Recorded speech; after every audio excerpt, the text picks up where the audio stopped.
there's a clash coming. And there's no way we're going to sail around the clash. The confrontation is inevitable.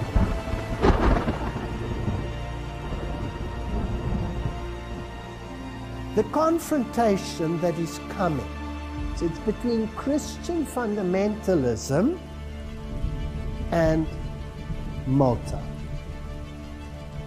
My question is, who creates the violence in the name of religion so that you can finally end the violence in the name of religion?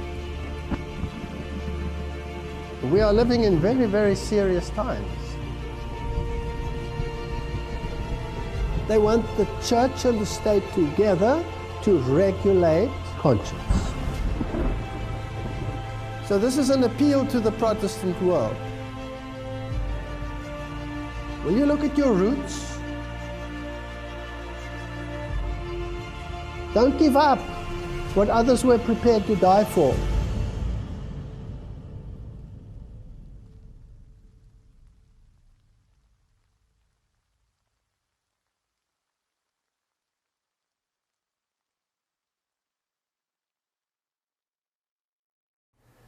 In the previous lecture, we saw the possibility, and in my opinion, the probability, of a tremendous deception in history of how Roman Catholicism and the Jesuit order managed to disappear underground in terms of its political capacity, and then to resurface later as though nothing had happened in between. But of course, the entire stage for the final conflict on this planet was set during that period. So it was a major, major move and a brilliant strategy on their part. Now, one thing is to set up the infrastructure. But if you want to win against Jesus Christ, if you want to defeat Jesus Christ, as is their aim, then the only way you can do it with God, because God is invincible, is to cause great pain to him by depriving him of his children.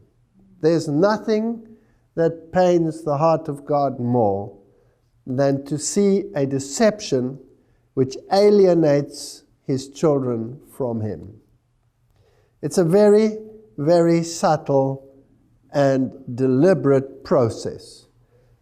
Now, the Bible says that in this great conflict that we will have, eventually all of mankind will wander after the beast. But that word wander is written with an O and not with an A. Wander after the beast implies cognition. In other words, this war is not so much a physical war, which it also is, as it is a battle for the mind. Because it is in the mind where the decision is made whether you belong to Jesus Christ or whether you belong to another force. That's where the battle takes place. In the process, you may die. In the process, you may end up on the stake. In the process, many things can happen. Nations can rise, nations can fall, wars can come. All of these things can happen.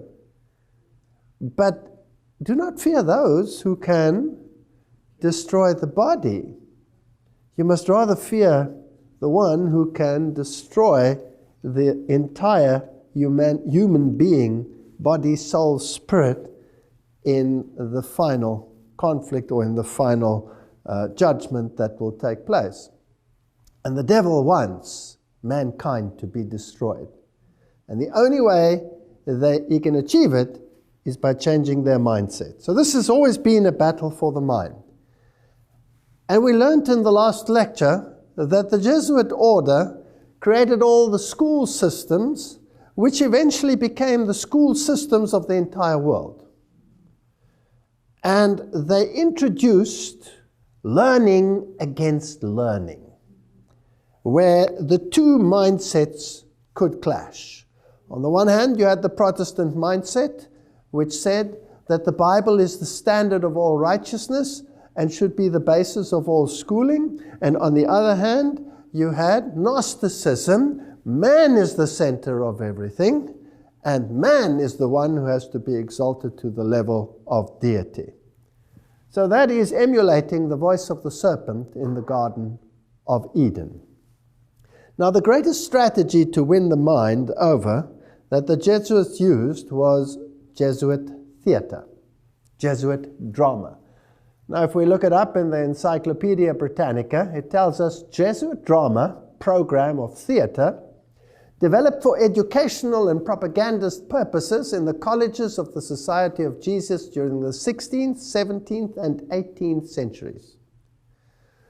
Cultivated as a medium for disseminating Roman Catholic doctrine, drama flourished in the Jesuit schools for more than 200 years. Evolving from modest student exercises to elaborate productions that often rivaled the contemporary public stage in polish and technical skill. The earliest recorded performance of a Jesuit play was in 1551 at the newly founded in Sicily. In less than 20 years, plays were being performed at more than a dozen of the new Jesuit colleges springing up in cities across the continent, including Rome, Sevilla, Cordoba, Innsbruck, Munich, Vienna, and it grew into a mighty organization. By the mid-17th century, there were 300 Jesuit colleges in Europe, and in almost every one, at least one play was given each year. So originally the plays were pious to attract the people and the Protestants to come and look. But eventually, gradually, other things started creeping in. Originally there were no ladies involved, and eventually more and more ladies, and the music started changing, and it started progressively, slowly infusing the minds of people. Jesuit playwrights also drew upon material from pagan mythology, ancient history, contemporary events, all reinterpreted in terms of Catholic doctrine. So it was very cleverly done. Their stagecraft kept pace with all the newest technological developments. Music was an important element in most of the plays, ranging from simple songs to works that called for large orchestra and chorus. And Mozart, at the age of 11, wrote his first music for Jesuit theater because his father was one of the directors in Jesuit drama. And this is where the great music world was introduced into this way of acting and affecting the mind.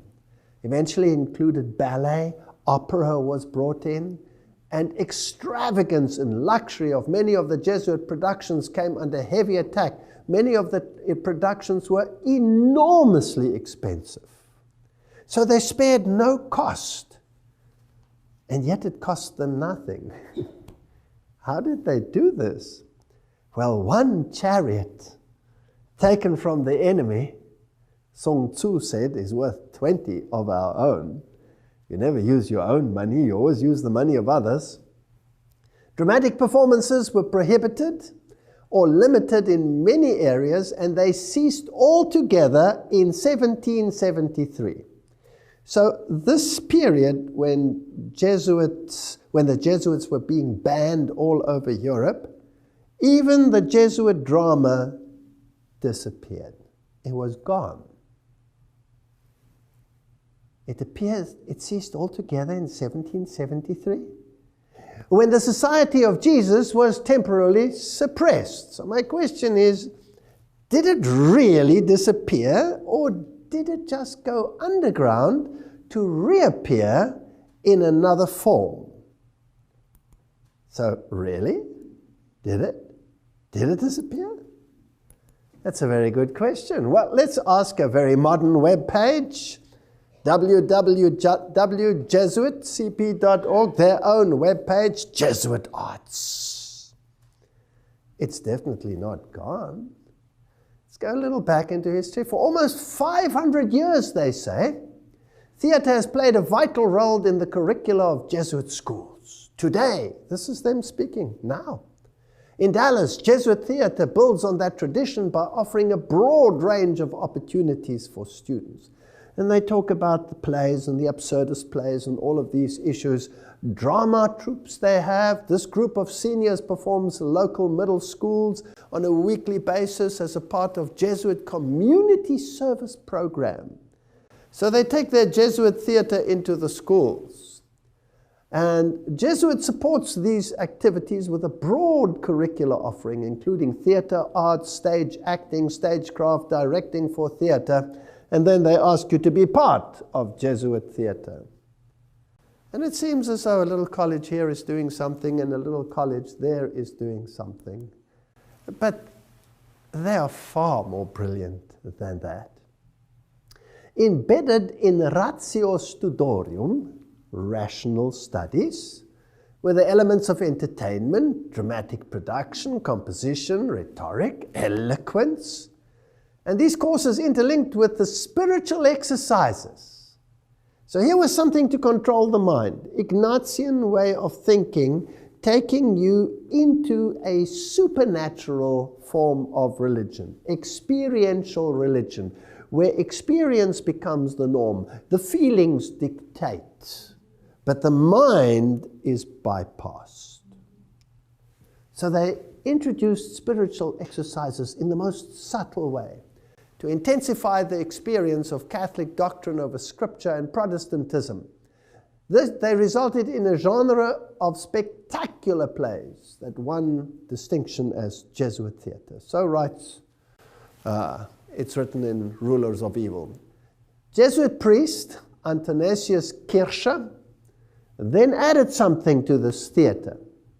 And what he invented was the megaphone, so that he could speak to greater audiences. And then he invented broadcasting. So he is the father of the modern technology that we see right here in our midst today. Camera theater. And he perfected what was called the magic lantern, lanterna magica, the instrument where you could project images on a screen, moving images. So this was the origin of the modern cinema. Now, another interesting point that they had was the invention of cowboy movies, which were the first movies that were ever made. And by the way, the cowboys themselves and the whole cattle industry in North America was introduced by the Jesuits. They introduced it.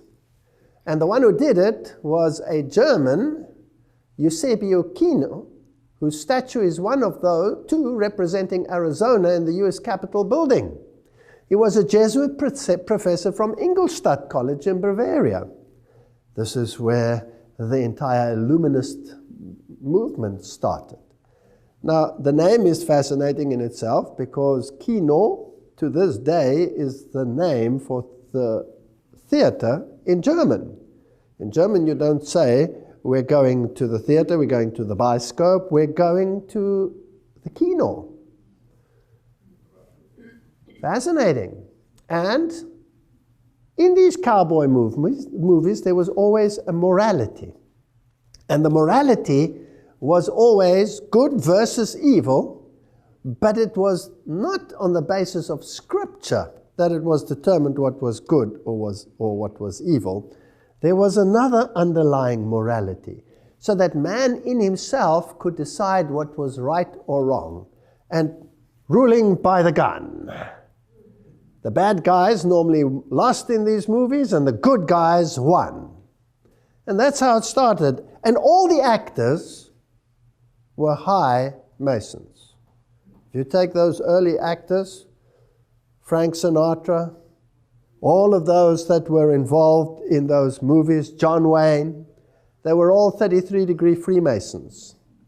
And if you follow it down through the line to this very day, most of the actors, I would say the great majority, if not all, of the major actors are all high Masons. All the singers, all of them. Now, if you're a major strategist, you don't want anyone to know that you are pulling the strings. So you are always behind the scenes, and you will have your front men. And the front men that they introduce, of course, are the Jews. They love using the Jews and term it Zionism. But these are papal court Jews. These are not Jews in the sense as we would understand from the Bible. So knowing and obeying Scripture is not necessary in comprehending the ways of good and evil. And this is what the devil said in Eden. You will know good and evil. You don't need God to dictate it for you. Now, after World War II, during September 1957, Pope John the 23rd gave Jesuit theater a broader horizon with his encyclical Miranda Prostus. And this is what he wrote. Men must be brought into closer communion with one another. They must become socially minded. Have you heard of social doctrine? Their technical arts, cinema, sound, broadcasting, and television can achieve this aim far more easily than the printed word. The Catholic Church is keenly desirous that these means be converted to the spreading and advancement of everything that can be truly called good. I want to remind you that in the occult world, in the esoteric world, good becomes evil and evil becomes good. So if somebody says something is good, you could in your mind just twist it around and say evil must triumph. Embracing, as she does, the whole of human society within the orbit of her divinely appointed mission, she is directly concerned with the fostering of civilization amongst all people. So here is a move to embrace all of humanity. That means all of humanity must receive the same mindset. John the 23rd urged that pious national films reviewing offices be entrusted to men who are experienced in cinema. At the same time, we urge that the faithful, and particularly those who are militant in the cause of Catholic action, and added there, that must be the Jesuits and their protege, they are the ones, be suitably instructed so that they may appreciate the need for giving these officers their willing, united, and effective support. In 1964, Pope Paul VI amplified this encyclical, Miranda Prostus, with the decree Inter Mirifica amongst the wonders. And what he said is stunning. He said, quote, "It is the Church's birthright to use," please note, to use and own the press, the cinema, the radio, television, and others of like nature. That must include the internet. So how much of the media world does he control? Do they want to control? Own and control? All of it. All of it. Then he cited a special responsibility for the proper use of the means of social communication, which rests on journalists, writers, actors, designers, producers, exhibitors, distributors, operators, sellers, critics. So even that which you hear about that which is done by them will be done by them, so the critics will be either on this side or that side of the spectrum, using Hegelian dialectic to so confuse you that you don't know whether you're Arthur or Martha at the end of the day. So it is the Church's birthright not only to own, but to control all media, all social media. The quality of the entertainment content was decreed in a section of Inter Mirifica encouraging the chronicling, the description, the representation of moral evil, which can, with the help of the means of social communication and with suitable dramatization, lead to a deeper knowledge and analysis of man and to manifestation of the true and the good in all their splendor. Here's the battle for the mind, good and evil. Now, What good and evil? Biblical, based, good and evil, or worldly based, good and evil? Esoteric, good and evil. Well, let's continue. Emboldened by this papal decree, social communicators have been talking about free speech and all of the issues that are involved. Now, if we take cognizance of the fact that there are to own, control all the media and to use it to instill mindsets in people, then I would like to know how this is achieved without anyone knowing how it's done. Isn't that what the General Sun Tzu said? We have to achieve things without anyone knowing how it's done. And we must never, ever be the target. It's always good to use the enemy to do the work for you.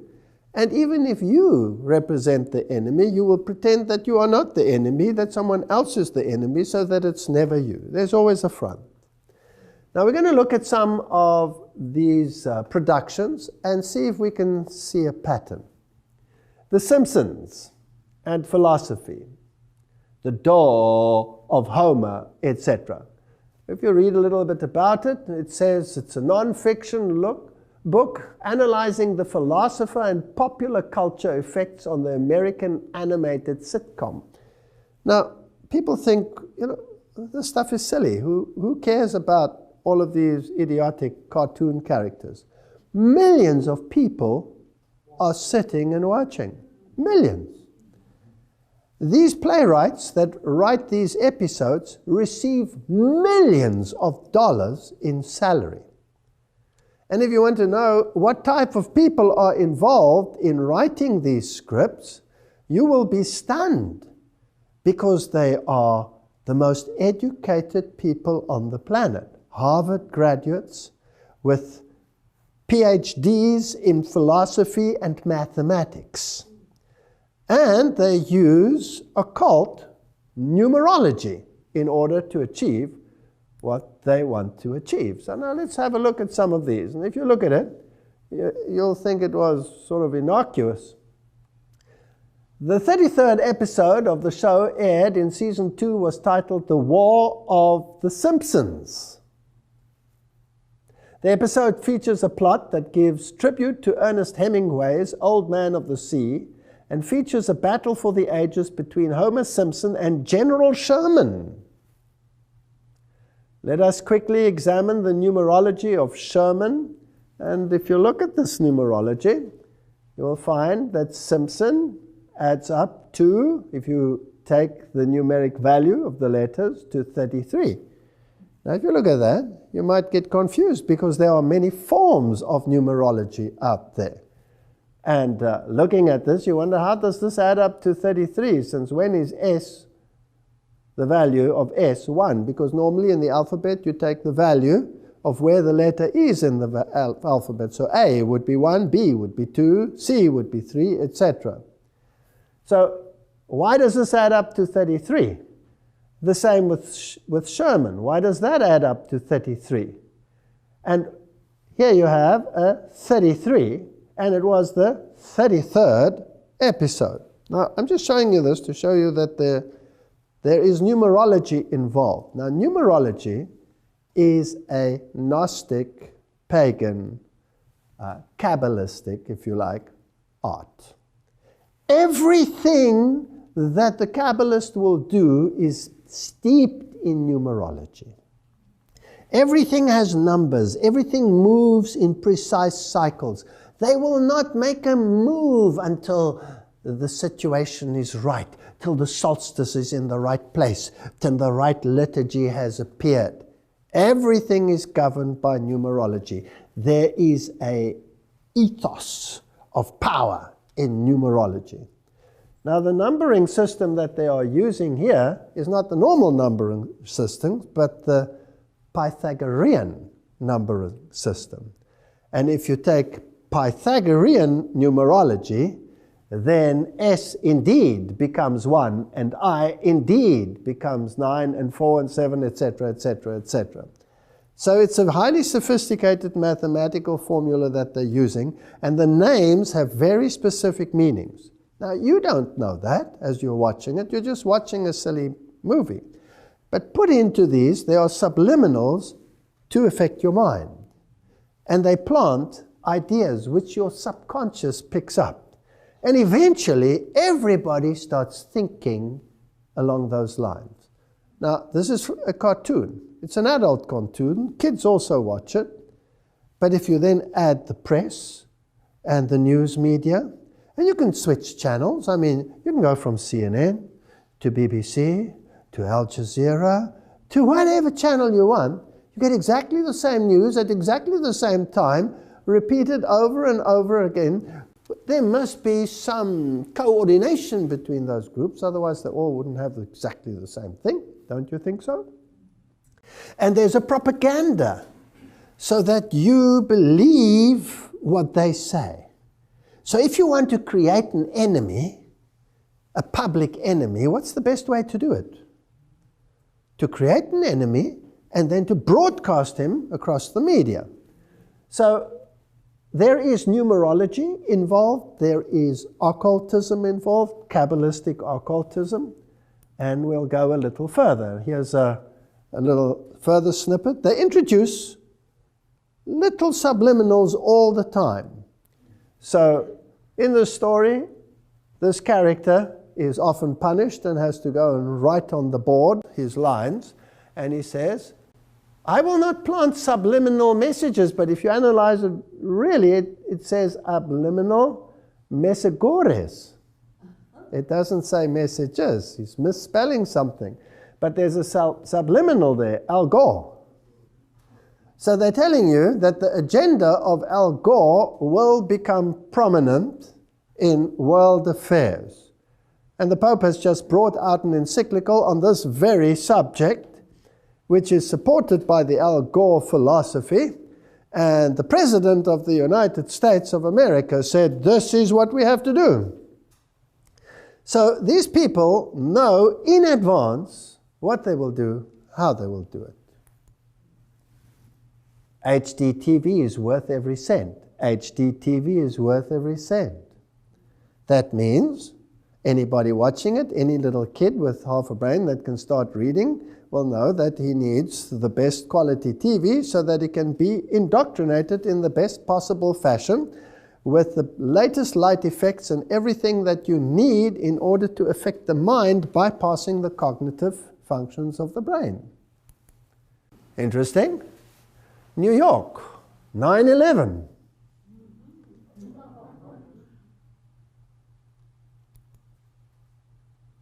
And if you take Michael Jackson, May 20, 1997, and there he is dancing away at the destruction of New York with the massive cloud going up behind him, all done way before the event actually took place.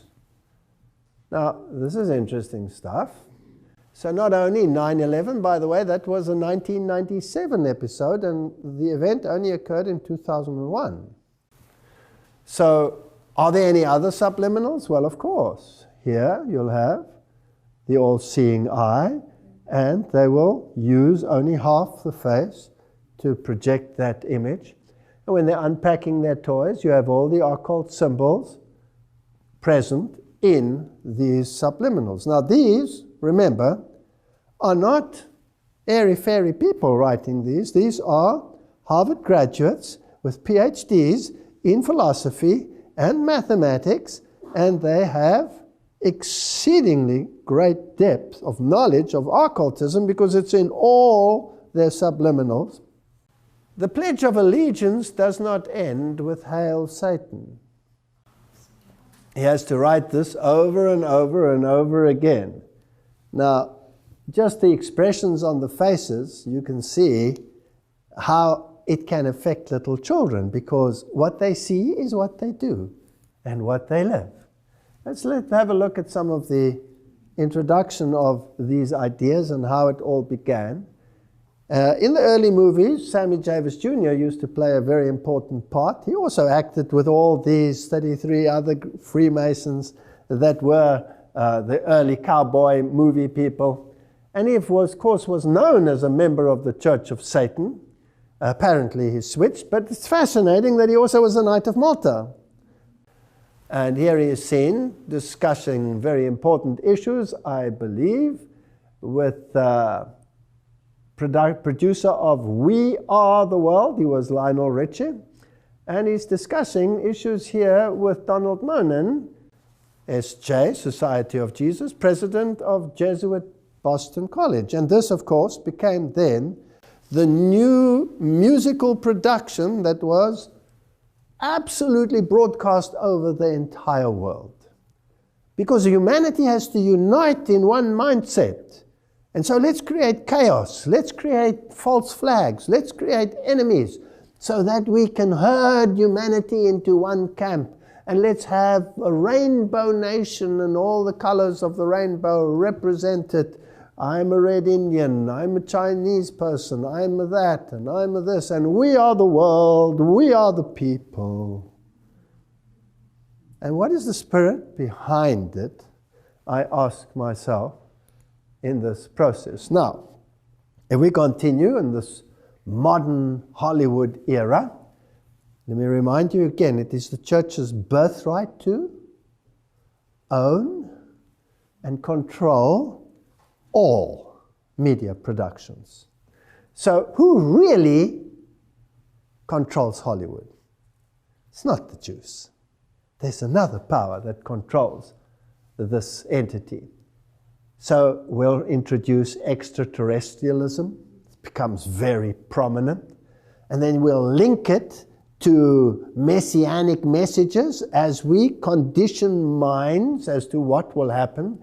Close encounters of a third kind. Let's bring in things which can be, well, determined either extraterrestrial or demonic intervention. And all of the great megastars, well, they don't hide where their affiliations are, as you can see. Simon Cowell's little jet ski with his nice little Masonic symbol right on the front. They're not scared. And today, everything is out in the open. If you are interested, you can go to the web and you can punch in any actor that is prominent in the world today, any singer, any group, and look at the occult connections, their Masonic connections. I had a young girl who got tickled pink and started doing this. She drove me crazy with the thousands of things she sent me. But she did a great job. Every single one is involved. And they all blatantly confess to their affiliations on their Facebook pages and on their this and on their that. I don't have time to look into all of that stuff. But if you're interested, you can verify it. I don't have to give you the details. That's not what I'm here about. I'm wanting to discuss the mindset and what happens behind the scenes. Now, I want to discuss one or two or three or four of the mega blockbusters. This one was not too much of a success, with Nicolas Cage in theaters. Season of the Witch, in which there's a medieval knight situation and this conflict between Islam and the Crusades and desertion, and then there is a witch who is possessed. But the way they deal with it, with all the blood and the gore and the drama to distract your mind, you always end up somewhere in a Catholic conclave. There's always a monastery where there is secret information and hidden knowledge, which eventually, even if all the monks are slaughtered in the process, the hidden knowledge will be able to be used and exercise this demon power. The power lies always in the church, and it's always available to you through the church. You've probably noticed that every single Hollywood movie has a Catholic priest. You never see a Protestant one. National Treasure, already it tells you right there on the cover what their intention is with the all-seeing eye. And this one is so full of masonry. Nobody should watch this stuff, but I'm just telling you that this is how children and people are being indoctrinated into a way of thinking. When you come to the movie The Exodus, Gods and Kings, it is probably one of the most godless movies ever made. And I don't have to discuss it with you. You can even watch it on this very channel, where there's a discussion about this movie and how the directors feel. They are enemies of God. They hate God. They call Moses the most arrogant person that ever lived, when the Bible says he was the most humble person that ever lived. They don't believe in God. They distort God. They twist the word of God. They ridicule God in every possible way. So they cannot be from God. They must be from the other camp. Then this massive production, The Kingdom of Heaven, spectacular, epic, and adventure. The main message of the movie is a post-Enlightenment opposition to violence carried out in the name of religion. Now, there's a very powerful message. My question is, who creates the violence in the name of religion so that you can finally end the violence in the name of religion? Is it a master strategist sitting somewhere behind the scenes, pulling the strings, making enemies appear as enemies when actually there are no enemies, being in the field beforehand, using chariots of others as your own? Interesting. Again, if you want to find the Jesuit connection, you have to search a bit. You have to dig a little bit, but it's always there. It's somewhere in the wood pile. You just have to search around. Said Father Leo Lefebvre, the theology professor of Jesuit-run Fordham University. He said, you know, this is what the movie is about. The Times then tries to reassert the film's group hug, whatever status, with a quick quote from a cooperative priest who says exactly what they want to hear. The Reverend George Dennis, a Jesuit priest and a history professor at Loyola Marymount University in Los Angeles, who was one of the 5 experts provided with the script for Kingdom of Heaven, said he was impressed with the nuance and accuracy. The Christians are always the bad guys, the others are always the good guys. This is a mindset without the backdrop of history that is being instilled in humanity. Historically, I found it pretty accurate. Well, if you have a distorted mind, I don't know whether you know, but you cannot find the history of the Reformation in any meaningful way in any modern document dealing with that subject. You have to dig for the old moldy ones. When you open them, they have this moldy smell and this damp, acrid feel. Then you know you've got gold in your hands. Because the Jesuits have rewritten everything. They own the press. They own the press, so you rewrite history, as we will see. Not so fast, George, etc. So they're arguing about it, but the fact of the matter is what I'm showing you, the ones supporting it from behind are who?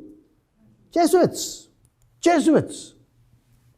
The Count of Monte Cristo, probably one of the most brilliant allegorical movies, and the Count of Monte Cristo, who suffers greatly and eventually becomes mega rich, but he doesn't get the girl.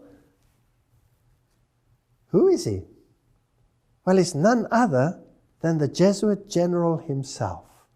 About the story of the Jesuits and the demise of the Jesuits and the resurrection of the Jesuits, immensely wealthy, that he can purchase the whole world, if you like. So these are stories that are implanted, and the hero is always, in the end, the evil triumphing over good, made to appear as good triumphing over evil. Brilliant strategy. Take any of the Indiana Jones movies, the Raiders of the Lost Ark, and all of these issues. The language that is used is demeaning to God. Although it uses the themes of the Bible, eventually it leads you straight into hardcore occultism, Gnostic thinking. Now, if you've prepared the mind, you come up with movies like Left Behind, and they spent billions. They don't mind spending billions. How much do these productions cost? And already in the Middle Ages, they were criticized for the vast sums. They feel nothing for spending millions upon millions, if not billions of dollars on a production, if the ends justify the means. And the Left Behind series, of course, implanted the Jesuit theology of dispensationalism, which comes straight out of the Jesuit camp, with Cardinal Bellarmine adding his thinking patterns to those of Alcázar and Ribera that went before, to set the stage for getting rid of the mindset of the Protestant world that the papacy was Antichrist, and replaced it with this airy-fairy nonsense, which is then propagated across the world in mega productions. They don't care whether it's a box office success or a box office failure, as long as the message comes through. Lords of War. All of these are phenomenal. Now, I thought I'd take one where I've heard so many of our own people even saying, well, this is one should watch because it really shows us where we are.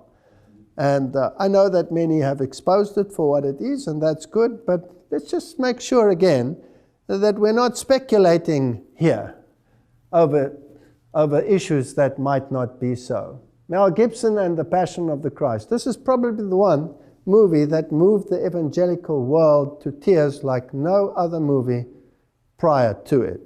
And I want to just go through a few scenes, but let's just establish again the connection. Mel Gibson receiving his honorary doctorate at Loyola Jesuit Marymount University. He must have received his honorary doctorate for something good.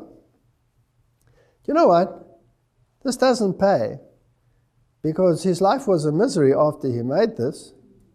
But irrespective of what his future plans are, which I've heard about, the fact of the matter is this is a Jesuit production, and it has Jesuit theology. But before we go there, let's just have a look at the prophecy in Zechariah so we can understand the context. Zechariah 11, then I said to them, if it is agreeable to you, give me my wages, and if not, refrain. So they weighed out for my wages 30 pieces of silver. Who's it talking about? It's a prophecy about Jesus Christ. And the Lord said to me, throw it to the potter. That princely price they set on me. So I took the 30 pieces of silver and threw them into the house of the Lord for the potter. Then I cut in two my other staff, bonds, that I might break the brotherhood between Judah and Israel. They rejected the Lord Jesus Christ. And the Lord said to me, next take for yourself the implements of a foolish shepherd. The good shepherd, they sold him out. The good shepherd, they set him aside. They crucified him. So if you want to set aside and reject the good shepherd, well, then be satisfied with the foolish shepherd. Now let's look at the foolish shepherd. For indeed, I will raise up a shepherd in the land who will not care for those who are cut off. He won't care for them. Nor seek the young, nor heal those that are broken, nor feed those that stand still. This is not a good shepherd. This is an evil shepherd. But he will eat the flesh of the fat and tear their hooves in pieces. So he will be a destructive shepherd. He will destroy mankind. Woe to the worthless shepherd who leaves the flock. A sword shall be against his arm and against his right eye. His arm shall completely wither, and his right eye shall be totally blinded. Right. Those are the criteria in the prophecy of Zechariah. And these are the criteria which apply to the good shepherd or the bad shepherd? Bad shepherd. The evil one. Now remember, in the occult world, good becomes evil and evil becomes good. So now let's go to the movie. in most of the movie, Jesus appears with his right eye completely shut, smashed. There's the symbol of the eye. There's only one eye. If you take the Council of Foreign Relations, their Messiah, who is naked, and by the way, in this movie, Jesus appears out of the grave naked. I'm sure he didn't. He appeared with a robe of righteousness. He was not naked.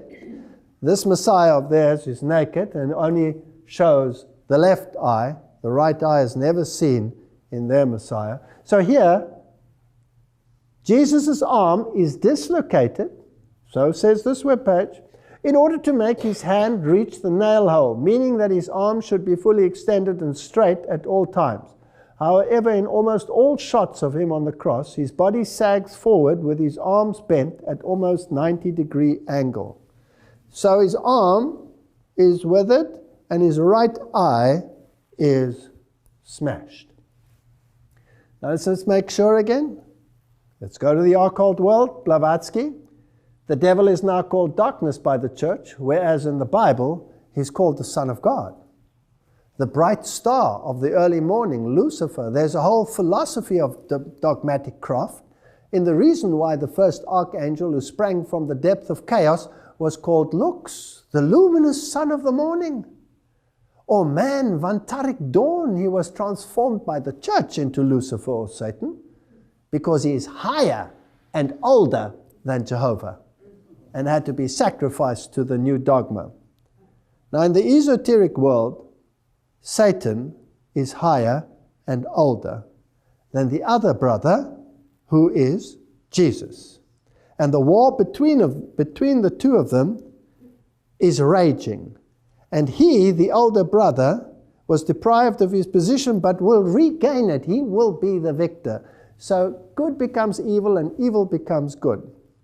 Of course, we know that he's a created being because the Bible tells us so, but not in the esoteric world. Or another quote here from Blavatsky. Esoterically, he's also the serpent or the dragon that tempted Eve, and the dragon is an old glyph for astral light, which is the wisdom of chaos. So Jehovah is the serpent. He's the bad one. God is evil. So evil becomes good, and good becomes evil. Now, let's continue. In the movie, while on the cross, Satan, with an effeminate image, walks by and he has the birth of the other Messiah. I want you to look at this child because you can see his hairy arms and his baldness and his demeanor, and we're going to just quickly play this.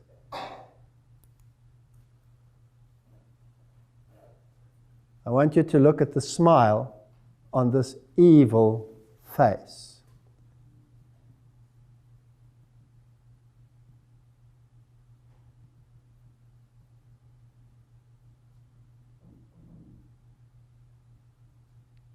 As he looks at the cross.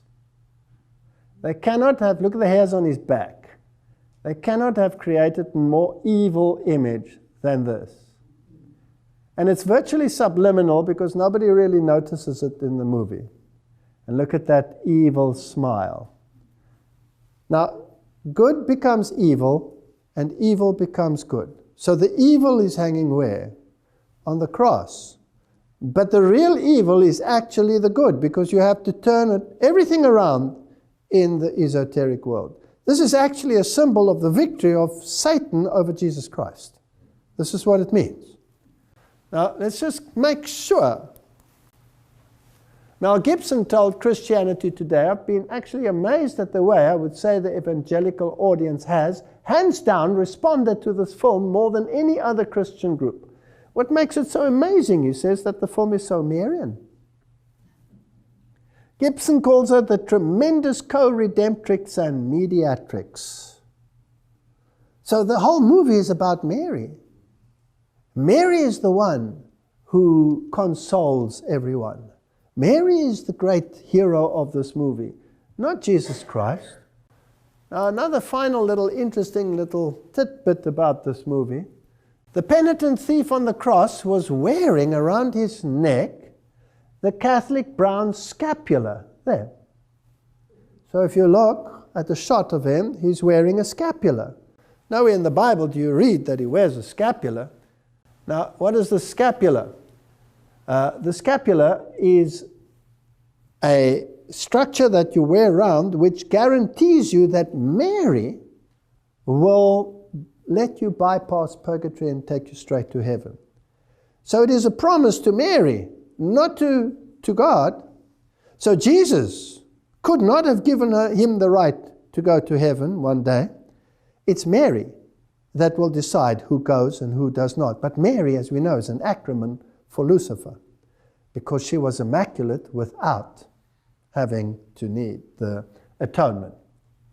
And then that Jesus said, it is accomplished, rather than it is finished. According to Rome, it was the Eucharist which was accomplished at the cross. Now, this word accomplished is rather interesting. The Eucharist, the sacrament of our salvation accomplished by Christ on the cross, is also a sacrifice of praise in thanksgiving for the work of creation, says the Catholic Catechism of the Catholic Church. So it was accomplished, almost consummated. And it is, of course, the perpetual sacrifice of Jesus Christ, the constant treading underground of the Son of God, keeping in perpetual death, worshipped as a corpse. This movie is evil. And you can see the underlying evil in the subliminals. It is Gnosticism at its worst, dished up and sold to Christians as the representation of the suffering of the Son of God. It is an evil movie. John 19 verse 30 says, Jesus therefore, when he had taken vinegar, said, it is consummated, and bowing his head, he gave up the ghost. So says the Douay Rheims Bible, which is the official Jesuit Bible. Whereas a decent Bible will say, when Jesus therefore had received the vinegar, he said, it is finished. And he bowed his head and gave up the ghost. Now, Thea's definition is to bring to a close, to finish. The sacrifice is complete. It's not complete in this movie. Now, another interesting movie with Mel Gibson and Julia Roberts is Conspiracy Theory. Now, there are people who love to talk about conspiracists. And there are many conspiracists out there who are incredibly confused. But if you have the filter of the Bible and prophecy, and you put everything through that filter, and what comes out at the other end harmonizes not only with history and current events, but with prophecy as well, it's not conspiracy, it's confederacy. And the Bible says, call it not a confederacy, a confederacy. So, I'm a confederist, I'm not a conspiracist. But in this movie, it's very interesting because he is subject to MK mind control, monarch mind control. And the whole issue is blatantly showing you how it is done. And in actual fact, this is what happens in the world. You can program anyone to do anything. So you can create the mega criminals and the murderers. When we were young, little children in school, there was no such thing as someone going psychologically berserk and blasting away everybody in the school. But now, it happens on such a regular basis. Have the kids changed? No. Something happening behind the scene. So all of these stars are all involved. Now, one of the things that is interesting about this movie, and it's only subliminal, it's only a flash. This book constantly appears in the movie. So Mel Gibson is in his mind-controlled state trying to get something, and he's trying to get copies of this book, and it's always disappearing, and he opens a shelf and it'll flash for a millisecond and be gone. And you have to look very carefully. I don't suggest any of you look. It's called The Catcher of the Rye. So I want to know, what's the Catcher of the Rye all about? Must be important. And who would suggest that something be in a movie of this nature? So I did some searching, and it's very hard to find until I found something interesting. I found an interesting book, The Secrets of Jesuit Soup Making. Written, of course, by Jesuit brother Rick Curry. There's his title, S.J., Society of Jesus. And it is indeed a recipe book. But every book written by a Jesuit always has a what? Has a purpose. And it always is the mindset of the society as a whole regarding its oath and subject to the Jesuit general himself. So, of course, it is interlaced with all the Jesuit philosophy. And he's telling about his student days and how he was in a curriculum, etc. I was reflecting the other day on a Jesuit teacher of mine at St. Joseph, etc., and he talks about the curriculum. And he says here, the interesting thing is, the curriculum at St. Joseph was in the old style, the ratio studiorum, rational thinking. In other words, rationalism and not Bible-based thinking. The Jesuit plan of studies, first published in 1599, that was found in all the Jesuit high schools of the United States at that time, etc., etc., etc. So you're getting the picture. And then he says over here that he had an enormous impact on me, this teacher he had, this Jesuit, became a Jesuit himself. In English class, he had us read The Catcher in the Rye. Aha! Huh. So the Jesuits make you read that book, and there it is subliminally in this movie everywhere. I don't remember much about the novel from that first reading when I was a freshman, but I do remember that this Jesuit father said, this was the kind of novel you should read again and again in your lifetime. So I was interested, what is this all about? It's about rebellion. And it's brilliantly written.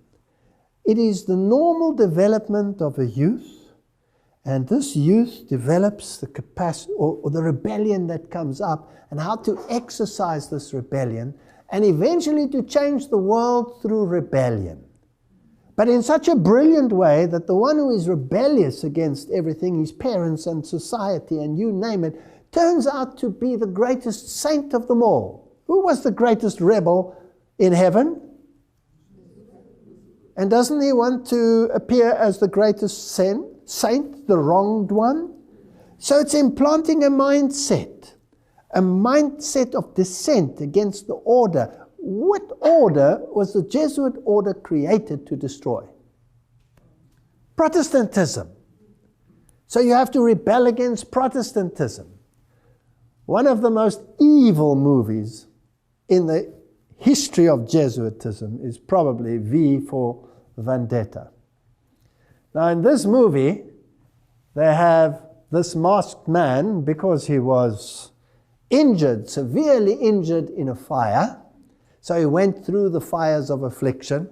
It is a skit of the Jesuits and the gunpowder plot, where they wanted to blow up the British Parliament and King James. Now, again, whether it's a false flag and it's a double false flag or a triple false flag, let's not go into it, but British Parliament was that bastion of Protestantism that had banned Jesuitism and the mindset of Jesuitism, and was the protecting factor of Protestantism. So it was the ultimate enemy. It had to be destroyed. And Guy Fawkes and 6 Jesuits wanted to blow up the British Parliament and the King, thus ridding the world of the menace of Protestantism. Now, the mask is the face of Guy Fawkes, who was sentenced to death and martyred. But in the movie, constantly, you are reminded that this story may never be forgotten. This man was not a villain, this man is a hero. Now, just in history alone, they've managed to do that, because every year on exactly the same date when he tried to blow it up, they celebrate Guy Fawkes. And it's a joyous occasion. Kids can't wait for Guy Fawkes. You positivize that which is negative, and you use the negative to your advantage. They even got Shakespeare to write it, which I doubt. His Jesuit superior wrote it for him. His Gnostic Medici learned supervisor, and filtered it in amongst the people as this evil of the Jesuits and made a joke of it. And eventually, as a consequence, the Jesuits were actually allowed to operate, or the Catholics at least, in England again. You always have to be a super strategist. Now, in this movie, this young lady eventually is the one that pulls the trigger because he dies just beforehand, so she becomes an acronym of Mary, which is Lucifer, who will destroy Protestantism, and where they first failed in their early attempts, they will succeed in their later life. And this is one of the advertisements. He's making the Masonic crossed swords, which you will find everywhere in Masonry and in Gnostic Freemasonry. An X is an ancient symbol, according to Jim Tressner, 33 Degrees, Scottish Rite Journal. An X is an ancient symbol for change or transformation, long associated in medieval and Renaissance art with the coming of the Messiah who shall make all things new.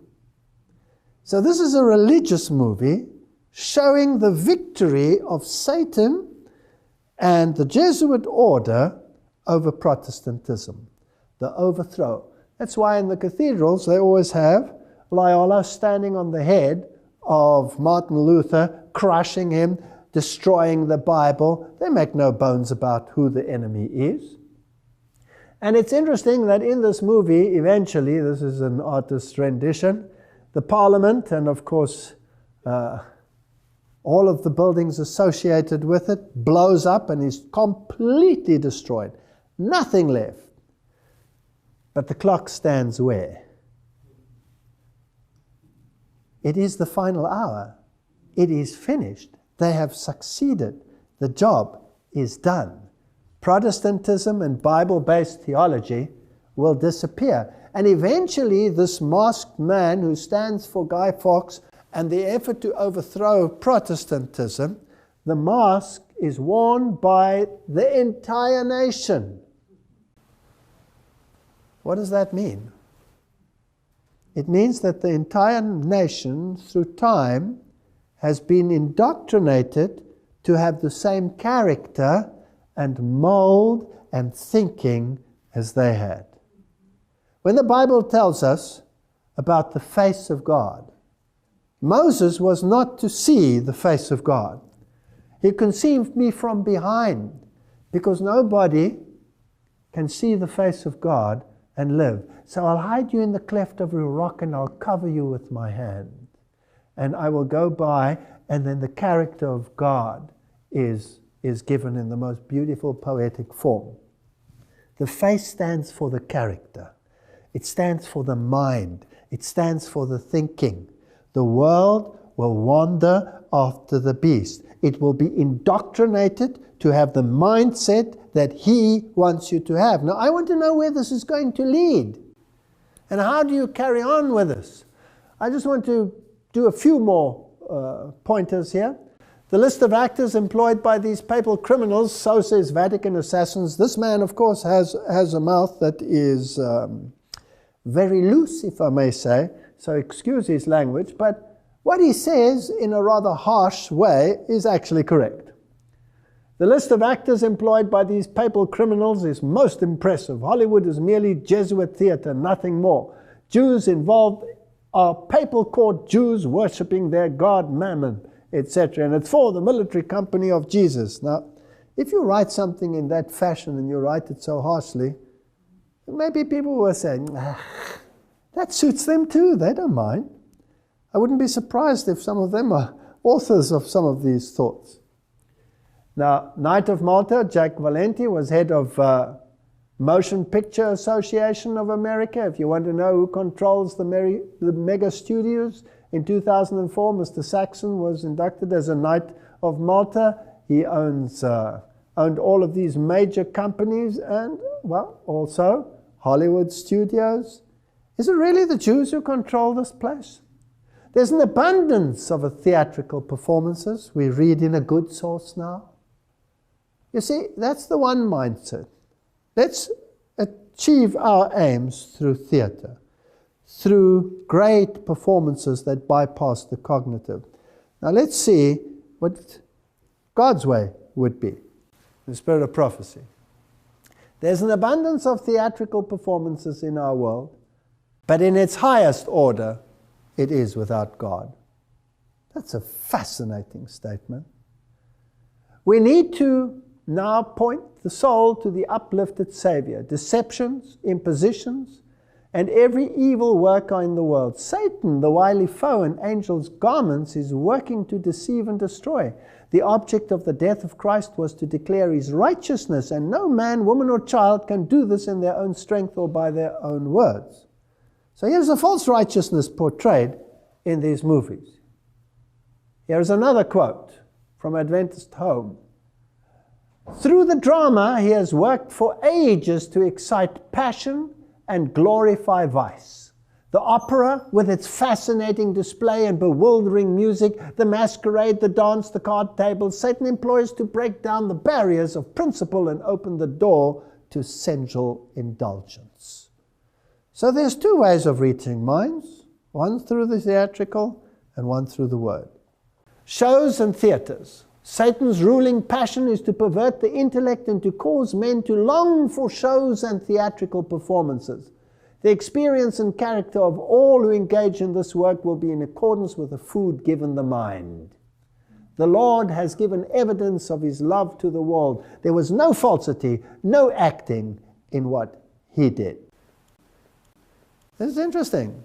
So we have two contrasting mindsets. Which one do you think will be the more popular in this world? Well, hands down. Now, let's get a little bit closer to very modern little children's stories and others and find out what the real message is and how the mind must be indoctrinated, and then eventually, where will it lead to? Because this is what I'm very passionate about. Now, in ancient Greece, the god Apollo and Artemis, or Pan and Diana in the other nomenclature, were very, very prominent deities. Even mentioned in the Bible is Diana of the Ephesians.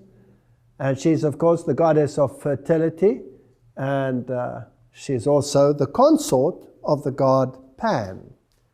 Now, Pan has two sides to him.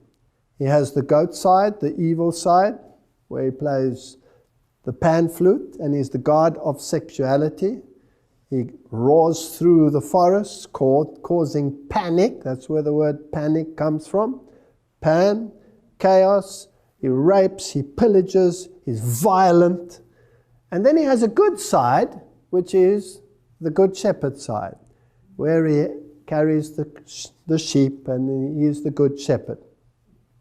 And this is a very fascinating interplay of good and evil, because Satan has a yin-yang philosophy. Everybody has both sides of the coin, whereas God says, no, you don't have to be evil. You can be only good. You don't have to be balanced by evil in order to make good prominent. So here is the god Pan in his evil form with his pan flute.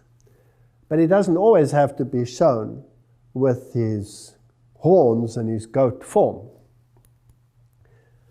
Now, if we go to animated movies, like you will find in Disney's Peter Pan, then who are the writers and the organizations? We all know that Walt Disney was a 33-degree Freemason. He was steeped in Medici learning. The Jesuits were behind him, obviously, because they are the harborers of Medici learning. They are the ones who control it in the world. They are the experts in the occult art and in Gnosticism and Kabbalism. Now, in this movie, there are a number of interesting characters. Peter Pan, Wendy, John and Michael Darling, and the mother, who is of course called Mary. It's obvious. And who is Peter Pan and who is Wendy? Well, if Peter Pan, it's an interesting Kabbalistic name as well, because Pan, the god of evil, has a consort who is Diana, but he also has a representative on this earth who is called Peter, if you get my drift. And in that theology, there is a female entity who is the mediator and the mediatrix, and that is Mary. So if you analyze the names, you have Peter Pan, you have Wendy, and you have John, and you have Michael. Now the name John always in the occult world becomes an acronym for something else. We'll discuss this a little bit. Just to show you a little bit more of another side of Peter Pan, he always wears this little hat with a feather in it. Now, it's actually a replica, and well, we don't have to go into all the details. Just remember, Peter Pan has that little hat on his head. And he has funny ears, and obviously he's alien. He's not from this dimension. And there are the three little children, John, Wendy, and Michael. Now, let's have a look at the personalities. This you can find on any webpage. You don't have to be a rocket scientist to find this. John is shown to be extremely sophisticated, despite his age. He often speaks in a sophisticated way, which his younger brother, Michael, usually mimics and repeats, although simplistically, in a stupid way, in other words. For example, John, "Oh, I should like very much to cross swords with some real buccaneers." Michael, "Yeah, and fight pirates too." Obviously, it's one and the same thing. The one is just sophisticated, the other one is not sophisticated. Now let me take you to heaven. In occult thinking, who's the older brother in heaven? Satan. Who's the younger stupid brother in heaven? Jesus. What's his other name? Michael. Okay. Now it's also interesting that this younger brother shows interest in piracy, which may explain why he plays the part of Captain Hook. Now, is Captain Hook the good guy or the bad guy? He's the bad guy. He's the evil one. And Michael always plays the part of the evil one. And they cross swords, and they're fighting. Now, these are the swords with which they fight, and it's all made to appear very congenial and interesting and funny, and kids love it, and adults love it too. But can you see that the sword can also double for a cross? So this is a battle for your soul. Now, how far will this eventually go, and what do the acronyms actually mean? Now, let's just make sure. I've shown this in an old one of mine, but I'll dig it up again for the purpose of this lecture. Here is a famous monastery, cathedral in Europe, where the great politicians of the world meet to make decisions for the New World Order. So when they visit there, this is where they will stay, and this is where they will deliberate. Now, in the garden, I found this statue, which they have titled David. And David is being depicted there as the good shepherd, but in his hand he has a pan flute. And David never played the pan flute, he played the lyre. The harp, at least, the harp. So, this is not David, this is the god Pan. And so I realized when I saw this statue, this is the god Pan in his good shepherd form. Now, whenever you show the yin, you must also show the yang. So, where in the cathedral will I find his other form, his evil form, to balance him out and make the esoteric Kabbalistic place complete? So I went looking for it, and I searched high and low until I eventually found it. And I found many other things on the relief of the building, and there it is. There he is. You see him? There's the god Pan in his evil form as the goat-footed god. So this is the god Pan. This is the one who they worship. But Pan has a representative on this planet. And that representative also has a general. And that is, according to the Protestant Reformation, none other than the papacy, whom they identified as Antichrist.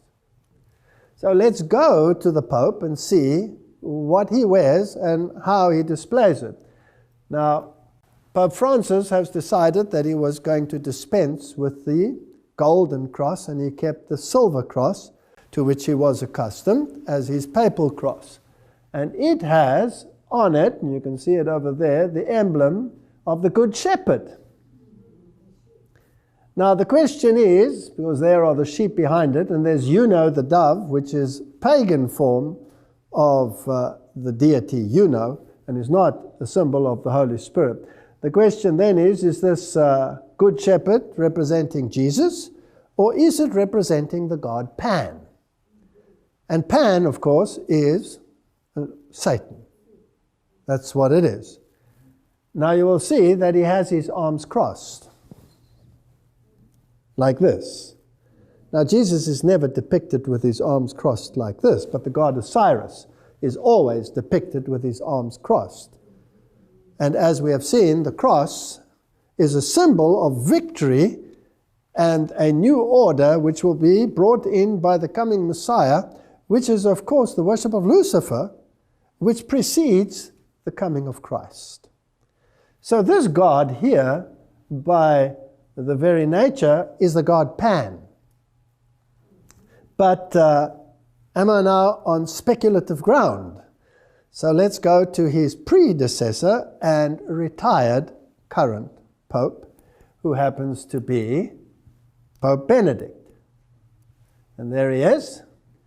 And this is his coronation. And he's receiving a mitre, and on his mitre there is a deity displayed. Now I've tried to increase the size, but the quality is not very good. Of course he has the broken cross there with him, symbol of the broken cross, the bent cross, symbol of victory over Christ, of Lucifer, with an emaciated Jesus hanging there.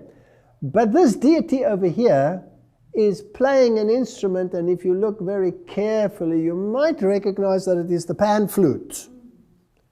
So he has the god Pan right on his head. He's the representative of Satan on this planet. That is what the symbolism says. Whether we like it or not, that might sound incredibly harsh, and I apologize for saying it as bluntly. Now let's go back to another movie which is used as an acronym. They can take snippets of history and turn it around to allegorize their existence. Robin Hood and Little John, the famous Sherwood Forest couple, and the merry robbers who took from the rich and gave to the poor. Now, who is more concerned about the poor today than anyone else on this planet? Isn't it the Pope? He's constantly saying we must take from the rich and give to the poor. He's the ultimate Robin Hood on this planet. Now, in this story, it's even in the form of a statue in England. They've glorified the story. Now, it has an ancient origin, but it has been allegorized by them to meet their needs. Now, in the animated Walt Disney one, this is John. Again, you have a John, who is the sophisticated one, the clever one, the one who wields the sword. Now, in the previous John that we had, Peter Pan and Mary and John, he can also be an acronym. The one who wields the sword, will it be the white pope or the black pope? It'll be the black pope, right? Now, let's go to this story. Here we have Little John, and there you have Robin Hood in an animated form. But I want to show you the hat that they're wearing. And I want to remind you of Peter Pan, that also has the hat with a feather. So it's the same symbolism that they are using. Now in the story, Robin Hood has his band of merry men in the forest, and he's fighting against the evil lords that control England. Now England, of course, always was a renegade papal state and had to be constantly subdued. So the evil ones are the ones who run England, and the good ones are the ones who will take care of the needs of the poor, which the others never did. So again, good becomes what? Evil, and evil becomes good. Now in the story, one day he meets little John. And he says, what are you doing here? And they start fighting, and they battle on a log. Eventually, little John actually wins the battle and smacks Robin Hood so that he falls into the water. And they all laugh and make friends, and he takes him into his band. And Robin Hood actually tells him that you are greater and stronger and better in battle than me. You lead the people. But little John declines and says, no, no, no, you lead the people. But when Robin Hood gets captured, the one who takes over the leadership is little John. So in the acronym, who is who? This will be the leader, the front leader, and this will be the power behind the front leader. So this becomes the papacy, and this becomes the black papacy. So it's the white pope and the black pope. And let's see how this unfolds. Now his name is John. Whose name is John? All of them are John, right? All of them are John. John is an acronym. Now the John that they're actually referring to is mostly John the Baptist. And we'll see why in a moment. News, UK. Jihadi John. Extremists not radicalized by MI5. So there are rumors that MI5 actually radicalized the people that they're fighting now. Well, if you go back into history, it's very fascinating that all the so-called enemies were trained and received not only their training, but their weapons from the very ones who became their super enemies in the end. The Mossad trained many of the jihadists and the terrorist groups that plague the world today, Al-Qaeda and all of these. So these are all groups that have been set up. Now, this mass murderer, or this brutal murderer who always wears in black, has got the acronym Jihadi John. Okay, but that's not his real name. His real name is Muhammad Mwazi, which has nothing to do with John. And then, all over the news, they plastered the image of Jihadi John beheading his victims, in this case, Foley. Now, question. Is this real? Or is this what they want you to believe? Now, all you have to do is go to the web pages and have a look at people who are in the know, in the techno world, and there are literally hordes of web pages which will tell you that this is probably one of the worst Hollywood stunt productions that you can imagine, with analysis and all of this. I don't want to get into too much of a detail, but there are hundreds of skeptics out there who say, this never happened, this is not real. So I wanted to know the various actors, who are they and what happened. Now, according to USA Today, James Foley was educated at the Catholic Jesuit College in Milwaukee. So this is Jesuit involvement again. And if you start reading about the jihadists, you will see Jesuits involved. Jesuits priests disappearing, not reappearing. Jesuits everywhere along the line. Is it possible that they are actually the masterminds training? How does the master strategist work behind the scenes? Doesn't he create the enemies? Doesn't he pull the strings behind the scenes? Doesn't he achieve his objective through Hegelian dialectic? Doesn't he create the enemy which unites humanity? These are questions which I wish to raise. Now, all of these, of course, if they are trained in Jesuit colleges, are also trained in theatrics.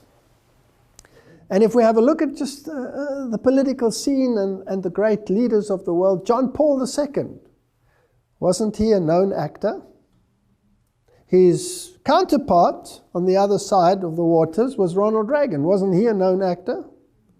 Yes, the governor of California Arnold Schwarzenegger, is he not a trained actor?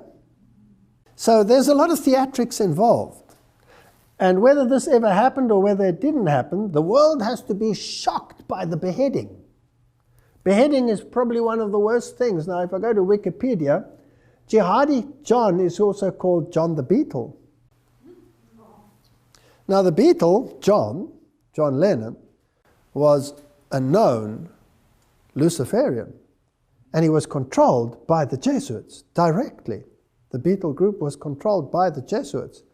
And he said, I sold my soul to Satan. And he's also called Jailer John. Now John is appearing just a little bit too frequently for my liking. And there are pseudonyms associated with a member of Islamic State of Iraq, ISIL, ISIS, and they behead various people. All right, so you have all of these acronyms. Now let's just go a little bit further into this. The Jesuits, Ebola, and beheadings, trying to get the New World Order going. Now, I'm not interested in the quality of this web page. Whether it's a good web page or a bad web page is irrelevant at this point, because people will take it anywhere. But what is true, that black magic Freemasonry has the symbol for the degrees 9 to 11, which depict a decapitated head by a short sword. Let me tell you a little secret. Why would they use the symbol of a beheaded individual? And why is the name John always associated with these organizations? Because John the Baptist is the mega saint of many of the esoteric occult movements. And I'll give you some details as to this. Here is the UK column. So, for instance, June the 24th, John the Baptist's Day, was appointed a Masonic holiday, on which the members were to assemble, perform certain rites, and partake of a common meal. Jews and Freemasons in Europe, etc., etc., Harvard Press, etc. So now we're getting into the nitty-gritty of the matter. The Bunch of Grapes Tavern mentioned in the Poe chapter was called the St. John's Lodge No. 1. Satanist Aleister Crowley, a 33-degree Freemason who influenced the Beatles tremendously, by the way, sometimes used the alias John St. John. So when you attach an alias like John, then it is a signal that there is an occult connection. But none of the usage has anything to do with piety. Aleister Crowley was one of the most evil men on the planet, with the most evil rituals that you can imagine, which should never be spoken of in good places. So in actuality, it is a vicious mockery. What is memorialized is the manner of St. John's death. It is a constant source of celebration and a constant reminder to anti-Masons of what can happen to them. But even deeper, because now they're just thinking on a Masonic level, let's go one deeper on a Jesuitical level. It is a constant reminder of the victory of Satan over Jesus Christ. We saw it in the movie, The Passion of the Christ, where they reverse the issues. So when they behead John the Baptist, it is a symbol of the victory of Lucifer against the followers of Jesus Christ. They're celebrating the beheading. They're not celebrating the saint. Are you with me? Okay. Now, how did Paul die? In the same way. Now, if we go through the names of the popes, there are 23 popes with the name John. 23 with the name John. What are they standing for? Are they standing for John the Baptist or the other John? They don't tell you which one, but it's John the Baptist. And there are 6 popes with the name Paul. And there are 2 popes with the name John Paul. That's a double whammy. putting both into that name frame. What are they standing for, and whose side are they on? I know I'm on dangerous ground, but I'm sticking my neck out. Let's go further. Joseph Ignatia Guillotin was the physician. Dr. Joseph Guillotin was a French physician who proposed on 10 October 1789 the use of a device to carry out the death penalties in France, the guillotine. But what is not known is that he was also a Jesuit. So who is the ultimate beheader on this planet? Jihadi John or the Jesuit order? And what they did in the French Revolution to bring in their new system of government, which we've talked about in the past in Revelation chapter 11, this beast that rises from the bottomless pit with this godless philosophy, will be controlled by people who celebrate victory over Christ by beheading. So to go and be all sanctimonious now and say how evil it is that these people out there are doing this and forgetting the history of where it comes from is sanctimonious to the highest degree. Not that I am propagating beheading anyone. This is the Cathedral of St. John the Divine. It is the largest cathedral, arguably, in the world.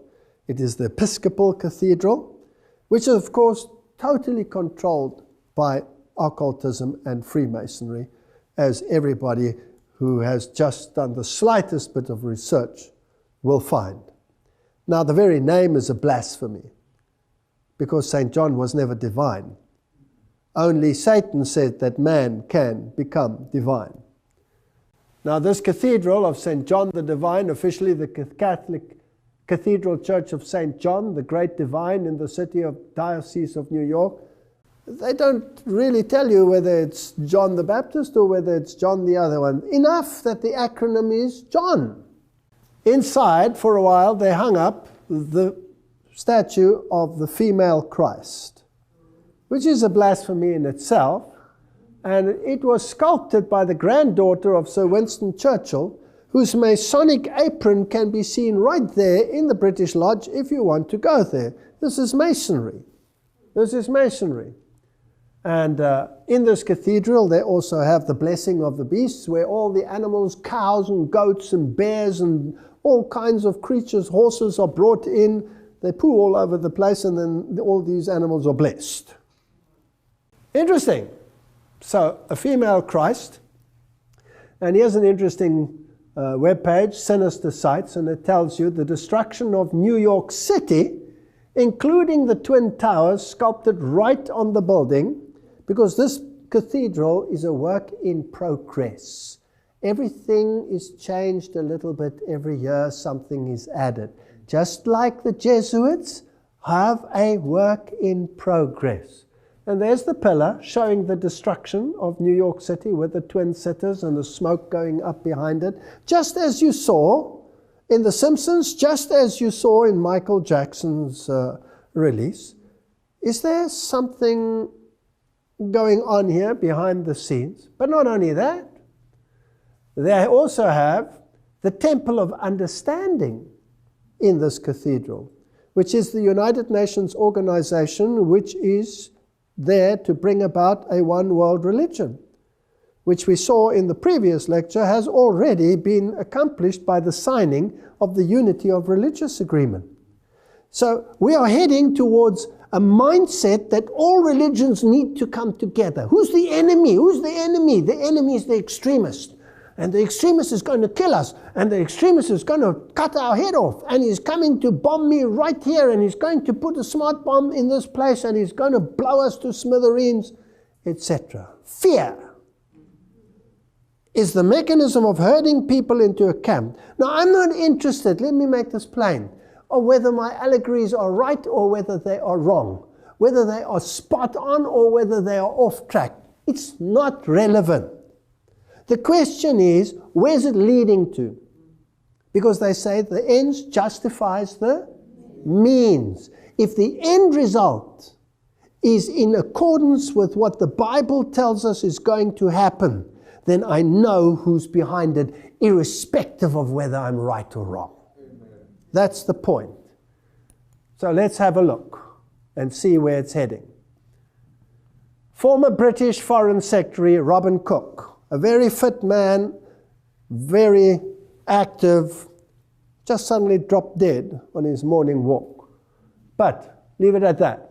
He said, the truth is, this is now, he's standing in front of number 10 Downing Street, high politician, high position in the establishment. He just got fed up and he said, the truth is there is no Islamic army or terrorist group called Al-Qaeda, and any informed intelligence officer knows this. He said, but there is a propaganda campaign to make the public believe in the presence of an identified entity representing the devil, only in order to drive the TV watcher to accept a unified international leadership for a war against terrorism. The country behind this propaganda is the United States. So he said. And then he died. So there is no Al-Qaeda.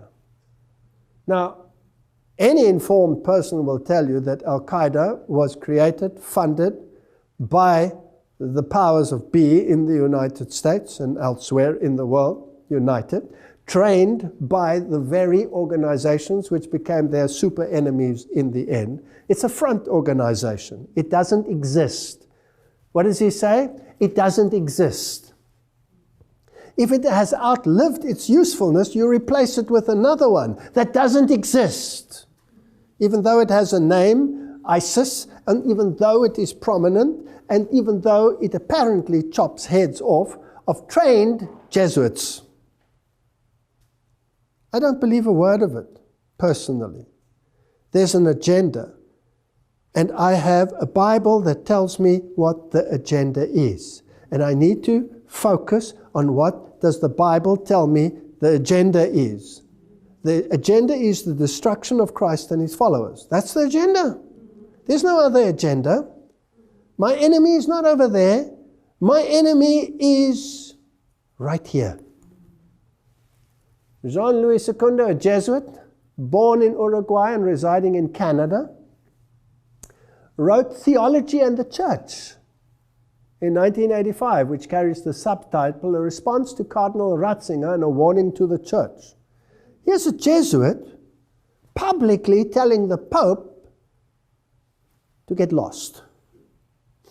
Now, of course, we know that the two are in cahoots, and we know that the one is the general, and he can listen to a command, or he can disregard a command, etc., and that there is a tunnel between them, and that they chat on a regular basis as to how to plan the Hegelian dialectic.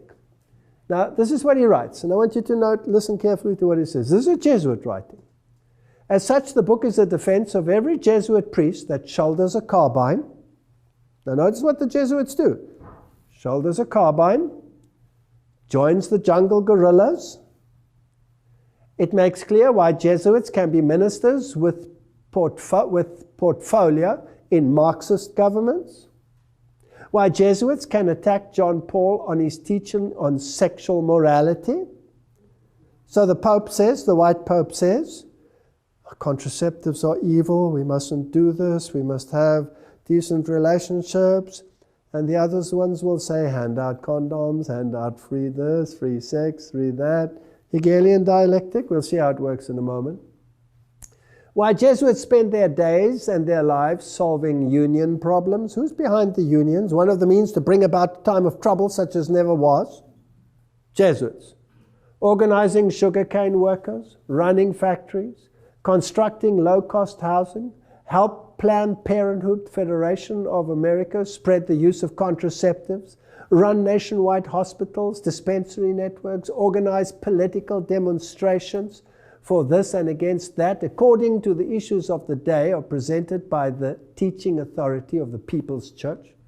These are the actions of the new faith, true to the new theology, according to which the material needs of men must be the prior object of the church's effort.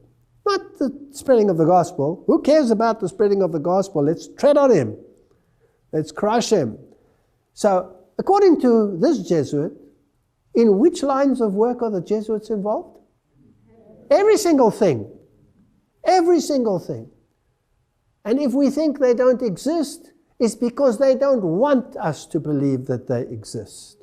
They are everywhere. So, the Pope says, that Francis said, "Oh, I lament this new legislation that came out in the United States of America. We have to talk about morality." And what is these foot soldiers? What do they do? Here is Cardinal Dolan. He's the new man on the block as the head chief knight of Malta in the United States. He took over from Cardinal Egan, who died. And there he is. And here he says that the cardinal was the most wonderful thing under the sun. And his first official job, here he is, marching through the streets of New York, parade at the first ever gay activist group. So, you think the left hand doesn't know what the right hand is doing. They know exactly what they're doing. This is Hegelian dialectic. But what is interesting, there was a backlash. Cardinal Timothy Dolan, Grand Marshal, despite backlash from the faithful Catholics unhappy with the organizers' decision to allow an open homosexual activist group to march the event. But Dolan said, "I'm as radiant as the sun. So thanks be to God for the honor and the joy," said Cardinal Dolan on Tuesday morning. Isn't that interesting? Thanks be to God for the honor and the joy. Catholic commentator Michael Voris and his team present at the parade were able to question Dolan on his decision during the press scrum. "Your Eminence, do you have anything to say to the loyal Catholics who find what you're doing here a great scandal to the faith?" "No, come on in." "We'd love to have you," Dolan replied. The controversial decision prompted the Catholic League and at least one Catholic school to pull out of the parade, while nearly 5,000 people signed a petition urging Cardinal Dolan to withdraw from the event. He wouldn't. The Cardinal refused to back down. He said, "I have no problem with the decision at all. I think the decision is a wise one," etc., etc., etc. So, the Catholic Church is well suited to absorb into its ranks those who wish to die in their sins, as well as those who wish to be saved by their works. Anyone is welcome, depending on which camp you want to stand. Now, let's see where the war on terror and dialectic thinking leads us. I just showed you that to show how they manipulate minds. Jesuit Charlie. Of course, the Simpsons took it up. It was a major terrorist attack. The world is afraid of the jihadists. The world is afraid of Jihadi John. He's coming with his knife. So let's kill a few people here and let's kill a few people there. Didn't the general say we can sacrifice our own as well, so that eventually we can achieve our objective? So the Simpsons have sympathy with Jesuit Charlie. Muslims again call to outlaw defamation of religion, with exceptions. We don't want defamation of religion. They tried to get this act through the United Nations. It was rejected, where they say you're not allowed to say anything against any other religion. We want this law. Now, when the church asks it, they say church and state is separate. We're not going to do it. So let's get the jihadists to ask for it. Let's get them to ask for it. Let's ask a front organization to ask for it.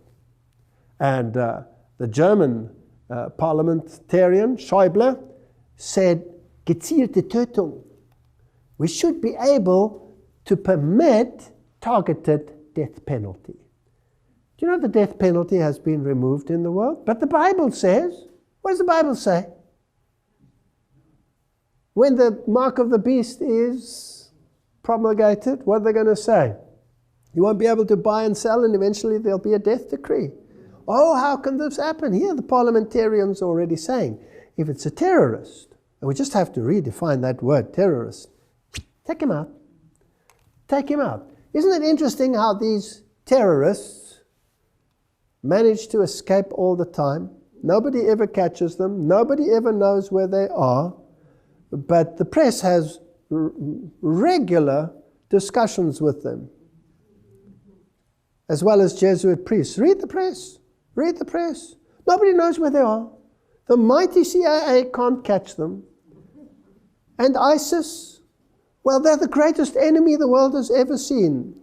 The United States says, no, we're not putting boots on the ground. If the Iraqi army can't do it, well, they'll have to learn through their pain. We're not going to do it.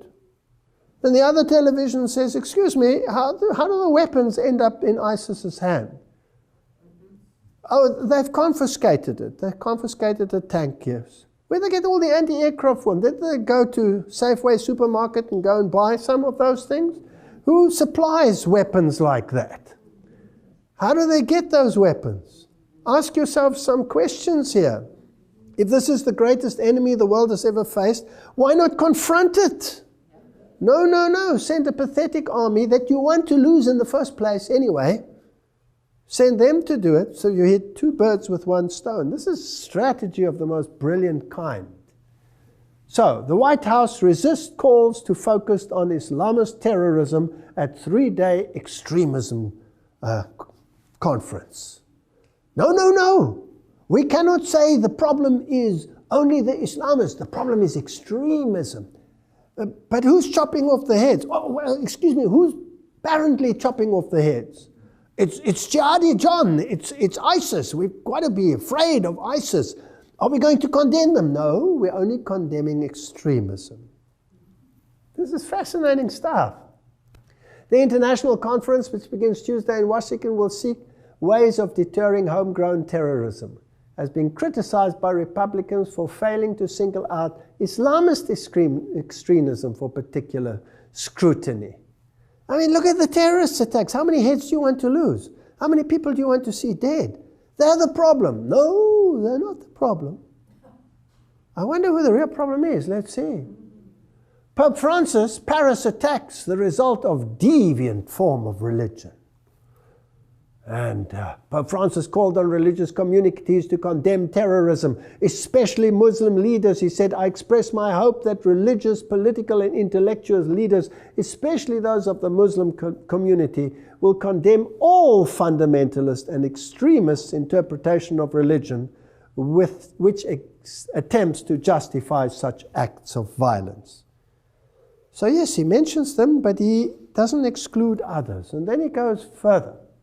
Vatican Radio, Pope Francis, religion should not be confined to personal conscience. Excuse me. Here he has a discussion with the Italian president, Sergio Mattarella, and he says, the orderly development of a civil pluralistic society requires that the authentic spirit of religion not be confined to personal conscience. Is this in harmony with the Bible, yes or no? No. No. But that its significant role in the construction of society is recognized, said Pope Francis, his remarks to the Italian president. Though independent, the church and state share the common responsibility. What kind of legislation do they want? They want the church and the state together to regulate conscience. Are we waiting for something like that? Isn't this a prophetic scenario in Revelation chapter 13? Okay, Ban Ki-moon proposed meeting of religious leaders at the UN. Radio Vatican again. UN Secretary Ban Ki-moon announced during the meeting against extremism, violent held in Washington this week, etc., etc.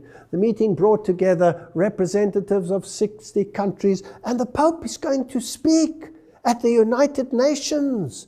There's a major crisis in the world. We have to sort out this problem. In his speech, he warned of the apogee of a new generation of transnational terrorist groups, a strategy of these extremists. You hear this more and more. And Pope Francis? Pope condemns religious fundamentalism and Middle East violence. Pope Francis strongly condemned violence in the Middle East Friday on an interview with the Vatican correspondent, Barcelona-based daily whatever. He says, quote, "A fundamentalist group, even if it kills no one, even if it strikes no one, is violent." Now it gets fascinating. The mental structure of fundamentalism is violence in the name of God. All right, so who does that include? What's the definition of fundamentalism again? Protestant form of thinking that takes the Bible literally. Do they know who the problem child is? Who could be part of this fundamentalist group that doesn't strike anyone and doesn't kill anyone, but by their philosophy is classified as violent? I'm interested. Please tell me. Well, the Roman Catholic Church doesn't have a problem with it. It says people who think that the scriptures should be the sole authority should logically become Seventh-day Adventists and keep Saturday holy. And Mary Online in 2003, the editor said the challenge regarding the Sabbath Sunday question by Rome of 100 years ago remains either the Catholic Church is right or the Seventh-day Adventists are right. There can be no other choice. And if one chooses neither, then the whole doctrine of sola scriptura collapses, and with it the pillars upon which all of Protestantism stand. So there's only two choices here. Rome saying this, not me. Now let's go to Catholic Answers and ask them whether they understand the issue. They say Seventh-day Adventism cannot change its views on the Catholic Church being the whore of Babylon without admitting that it was wrong on the Sunday worship. It cannot admit that Sunday worship is not the mark of the beast without changing its views on the Jewish Sabbath. The Seventh-day Adventism cannot cease to be anti-Catholic without ceasing to be Seventh-day Adventism. Have they identified an enemy, yes or no? Now my next question would be, will they start indoctrinating minds against Seventh-day Adventism? And if they start doing that and starting to indoctrinate minds, because the ultimate enemy is not jihadist, the ultimate enemy is not ISIS, the ultimate enemy is those who follow Christ and keep His commandments. That is what Revelation chapter 13 says. Everything else is manipulation to receive the mindset. Now, what's the best medium to create the mindset? Television? Is that a good medium? Okay. Family Guy. One of the cartoons, probably one of the most disgusting cartoons out there. It's in the same category as The Simpsons. Also written by these brilliant, Gnostic, intelligent, PhD'd individuals who have the most vile way of dealing with religious matters. They have little statues and relics and things that they sell of God and of the characters. And what they do with God is so disgusting you cannot believe it. God creates Adam and Eve, and then He peeks at them when they are naked with a pile of pornography behind him. He's a pervert. God in their series picks up drunks and spends his time in the bar and picking up prostitutes.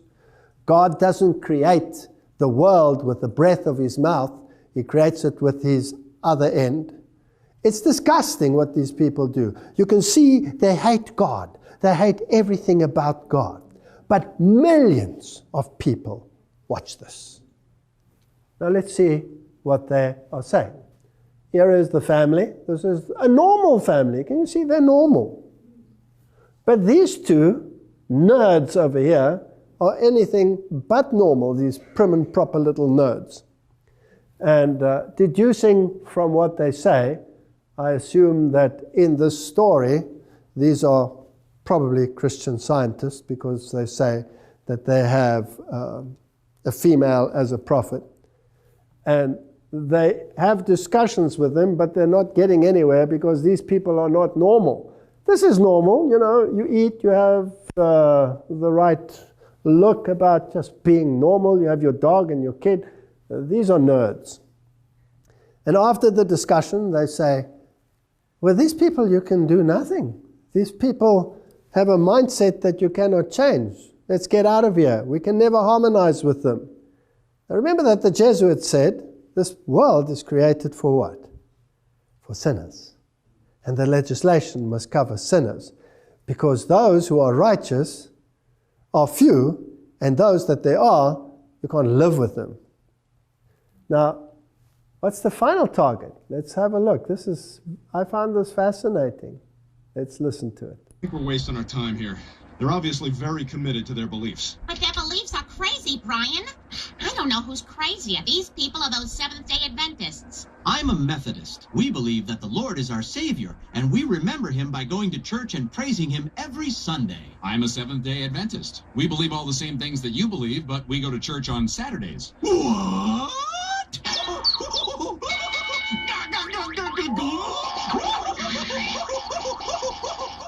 Did you get that? What is being implanted in young minds and adults, because this is an adult sitcom that people watch, and the kids watch it too. Who are the crazy ones? The sectarians. Now, who's the craziest of them all, according to this? The Seventh-day Adventists. They're craziest. Are minds being prepared for something to come? I'm just asking the question. How often we are told to soften the message of warning, to only live an example, necessary as it is, this is me, my thinking, but not to expose the evils of the man of sin and those in confederacy with him. We have people who are so duped into believing that these organizations out there are good people with good intentions, and that Jesuits, they don't really exist. You know, they might have existed in the Middle Ages. Are we so blind that we do not understand prophecy anymore? Who is the enemy? Who is the enemy? My Bible tells me it's the man of sin who sits in the temple of God pretending to be God. And he's using the beast out of the earth to do his service for him because he controls him. Called to expose the man of sin. In the very time in which we live, the Lord has called his people and has given them a message to bear. He has called them to expose the wickedness of the man of sin, who has made the Sunday law a distinctive power, who has thought to change times and laws and to oppress the people of God who stand firmly and honor him by keeping the only true Sabbath, the Sabbath of creation, as holy unto the Lord. Let me tell you something, that is the enemy. Now, if you look at the poor Muslim, my heart goes out to the Muslim. Imagine being used and manipulated and kept in poverty and hoarded and chased and your housing destroyed around you to achieve an objective, and you're just a tool in the hands of these individuals. I'm sure God's heart is crying out to the poor Muslim who is trapped in this situation and doesn't even know what's hitting him and where it's coming from. He doesn't understand it either. Instead of having the mindset instilled into our minds, that is the enemy. No, the enemy is not there. The enemy is in Rome. The enemy is manipulating the world and creating mindsets. And our duty is to expose the wickedness of the man of sin. That's the message for the time and nothing else. So may the Lord help us to spread a message that will not only reach the ears of deceived Protestants, not only reach the ears of deceived, marginalized, destroyed Muslims, but to reach the ears of this whole planet, every single one. We cannot now choose an enemy here and choose an enemy there when God has already revealed in His Word and through the spirit of prophecy who the enemy is. May God give us wisdom to deal with this issue. And where it is leading is part of the next episode. And what the final events are when everything is in place. Let's pray. Heavenly Father, there is so much deception out there in the world. And they control the press, they control the media, they control the internet. We have but a short time to bring this message to the forefront, to preach to people where the enemy is and what the decision is. The decision is between the commandments of God and the commandments of men. Who is in control? Is it the God of the universe, or is it the God of this world?